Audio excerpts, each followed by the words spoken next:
তখন দেখা গেছে এটা নিয়ে অনেক দ্বন্দ্ব হয়েছে।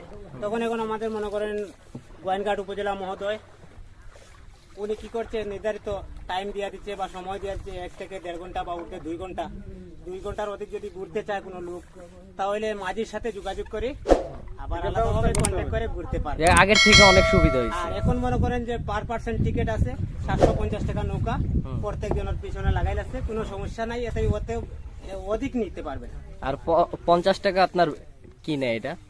এই যে 50 টাকা না, 57 টাকা 50 পয়সা। এটা এটা কিসের? হচ্ছে টিকিট, প্রবেশ ফ্রি বনের, ও, বন বিভাগের পক্ষ থেকে। এগুলা যে আপনারা বন বনে বিভাগ কি প্রবেশ এটা রক্ষণাবেক্ষণ করতেছে ঠিক হ্যাঁ, মতো? হ্যাঁ, ঠিক মতো একবারে করা বাংলাদেশ সরকার।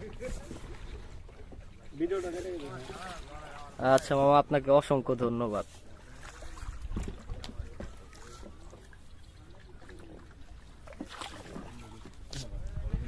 এবার আমরা